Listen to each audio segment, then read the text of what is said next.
इस वक्त हमें एक दूसरे की मदद करनी है, हमें भारतीय बनना है, हमें इंसान बनना है। हम कोशिश कर रहे हैं कि अगर हो सके तो हवाई जहाज के जरिए उड़ीसा के से ऑक्सीजन लाई जा सके। हम सब लोग 24 घंटे काम कर रहे हैं, सोए नहीं है। मैंने खुद रात भर अस्पतालों में ऑक्सीजन का इंतजाम कराने में गुजारी है। जो दिल्ली के कोटे की ऑक्सीजन आनी थी वो भेजनी रहती।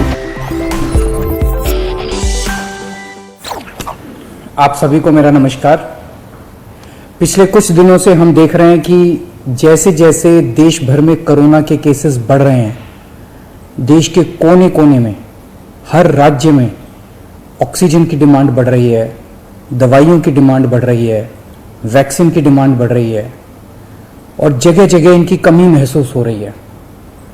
पिछले कुछ दिनों से दिल्ली में भी ऑक्सीजन की काफ़ी ज़्यादा अफरा तफरी मची हुई है।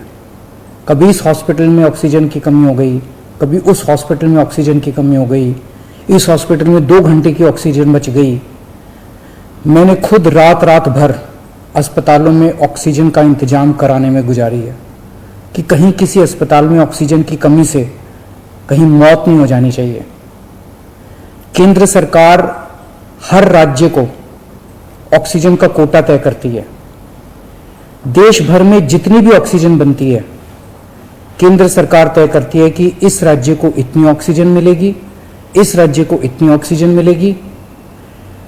अब दिल्ली को कितनी ऑक्सीजन चाहिए? दिल्ली सरकार ने अपना एक एस्टिमेशन लगाया जिसके हिसाब से दिल्ली को रोजाना 700 टन ऑक्सीजन की जरूरत है।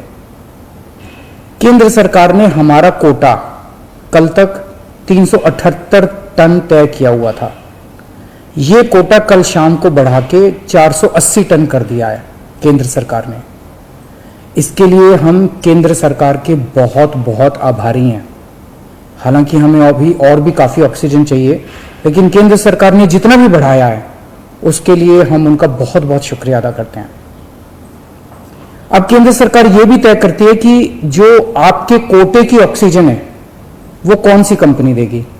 जैसे दिल्ली में तो ऑक्सीजन बनती नहीं है, दिल्ली की सारी ऑक्सीजन दिल्ली के दूसरे राज्यों से, दिल्ली के बाहर के दूसरे राज्यों से आती है। तो केंद्र सरकार तय करती है कि फलाने राज्य की ये कंपनी आपको इतने किलो ऑक्सीजन देगी, फलाने राज्य की ये कंपनी आपको इतने किलो ऑक्सीजन देगी। मान लो राजस्थान की ये कंपनी आपको इतने किलो देगी, हरियाणा की ये कंपनी आपको इतने किलो देगी। तो केंद्र सरकार कंपनियां तय करती है कि किस कंपनी से दिल्ली को अपने कोटे की ऑक्सीजन आएगी। अब दूसरी समस्या यहां पे आ रही है कि ये जो कंपनियां जिन राज्यों में हैं उनमें से कुछ राज्यों की सरकारों ने उन कंपनियों से जो दिल्ली के कोटे की ऑक्सीजन आनी थी वो भेजनी रोक दी। राज्यों ने कहा कि पहले हम अपने राज्य में इस्तेमाल करेंगे, दिल्ली का कोटा भी हम इस्तेमाल करेंगे, दिल्ली के जो ट्रक हैं वो जाने नहीं देंगे। लेकिन मैं केंद्र सरकार का और दिल्ली हाईकोर्ट का शुक्रिया अदा करना चाहता हूं। पिछले 2-3 दिन के अंदर उन्होंने हमारी बहुत मदद की है, जिसकी वजह से अब ऑक्सीजन दिल्ली पहुंचने लगी है। जो जो दिक्कतें आ रही थी हम लगातार पिछले 2 दिन से एक मिनट टू मिनट, मैं खुद, मनीष जी, मैं, हमारे सारे ऑफिसर्स केंद्र सरकार के लगातार संपर्क में थे। परसों रात को मुझे याद है जब जीटीबी हॉस्पिटल में वहां का ट्रक एक पड़ोसी राज्य से चलना था पर वो चला नहीं, जीटीबी ऑक्सीजन में आनी थी ऑक्सीजन, तो एक केंद्रीय मंत्री को हमने फोन किया और उन्होंने तुरंत वहां पे बात करके उस ट्रक को वहां से छुड़वाया। हम लगातार संपर्क में हैं, एक ट्रक को अस्पताल पहुंचाने की कोशिश कर रहे हैं। हम सब लोग 24 घंटे काम कर रहे हैं, सोए नहीं है। हाईकोर्ट और केंद्र सरकार से जो मदद हमें मिली है उसके लिए तहे दिल से हम उनका शुक्रिया अदा करना चाहते हैं। जो कोटा हमारा बढ़ाया गया है अभी ऑक्सीजन का, उसमें उड़ीसा से काफी ऑक्सीजन आनी है, तो बढ़े हुए कोटे की ऑक्सीजन को भी दिल्ली पहुंचने में कुछ दिन लग जाएंगे। हम कोशिश कर रहे हैं कि अगर हो सके तो हवाई जहाज के जरिए उड़ीसा के से ऑक्सीजन लाई जा सके। जब हमने लॉकडाउन लगाया था मैंने आपको बोला था कि ये 6 दिन का जो लॉकडाउन है, ये 6 दिन हम आराम नहीं करने वाले, हम 24 घंटे काम करेंगे। इन 6 दिनों को हम इस्तेमाल करेंगे दिल्ली के हेल्थ इंफ्रास्ट्रक्चर को और सुदृढ़ करने के लिए। इन 6 दिनों में दिल्ली में जो ऑक्सीजन की कमी है उसको ठीक करने के लिए दिल्ली में जो बेड की कमी है उसको ठीक करने के लिए, और हम 24 घंटे लगे हुए हैं दिल्ली के हेल्थ इंफ्रास्ट्रक्चर को और इंप्रूव करने के लिए। इस लॉकडाउन के 6 दिन जो हमें मिले हैं, इन 6 दिनों में हम पूरी कोशिश कर रहे हैं। एक और बात, ये बहुत बड़ी आपदा है। इस आपदा में अगर हम सारे लोग हरियाणा, पंजाब, तमिलनाडु, गुजरात, पश्चिम बंगाल इसमें बट गए तो भारत नहीं बचेगा। इस वक्त हमें एक दूसरे की मदद करनी है।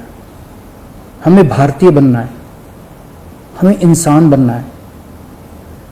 देश के लोग आज सभी न्यूज चैनल पे देख रहे हैं कि दिल्ली में आने वाला ट्रक किसी और राज्य ने रोक दिया, मध्य प्रदेश में जाने वाला ट्रक फलाने राज्य ने रोक दिया।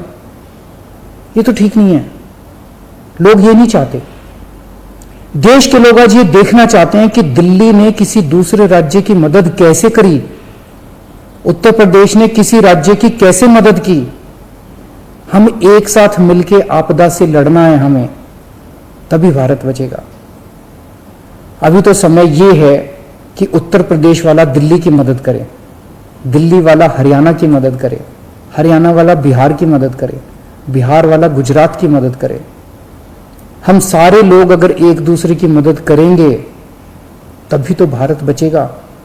और अगर इतनी मुश्किल घड़ी में भी हम सारे एक दूसरे से लड़ने लग गए तो अगर भारत राज्यों में बट गया इस समय, तो फिर भारत को कौन बचाएगा।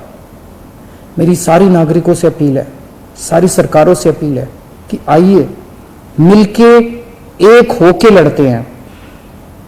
अगर हम मिलके लड़े, एक मुट्ठी बनेगी, हमारे सारे संसाधन मिलके एक साथ इस्तेमाल होंगे, हमारी ताकत बढ़ेगी, हमारी शक्ति बढ़ेगी। और अगर हम बट गए तो फिर कोई हमें नहीं बचा पाएगा। मैं सभी राज्य सरकारों से कहना चाहता हूं कि दिल्ली का मुख्यमंत्री होने के नाते मेरे से जो बन पड़ेगा, मेरे हाथ में जो होगा, आप मुझसे मांगिए, मैं दूंगा। पूरे देश की मदद करेंगे। अगर दिल्ली में हमारे पास ऑक्सीजन जरूरत से ज्यादा होगी तो हम दूसरे राज्यों को ऑक्सीजन देंगे।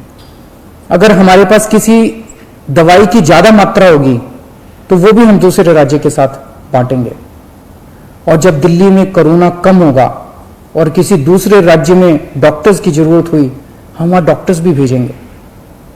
हम सभी भारतवासी हैं, हम अपने देशवासियों की मदद करेंगे, सभी राज्यों की मदद करेंगे, क्योंकि ये बीमारी कोई बॉर्डर देख के नहीं फैलती।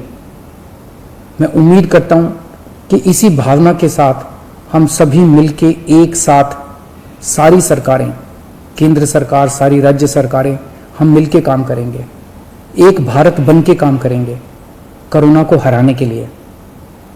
हमें पूरी दुनिया के सामने दिखा देना है कि विश्व में सबसे ज्यादा कोविड केसेस भारत में होने के बावजूद कैसे भारत के लोगों ने, यहां की सरकारों ने मिलके कैसे इस आपदा से लड़ाई की, कैसे हमने सारा प्रबंधन किया।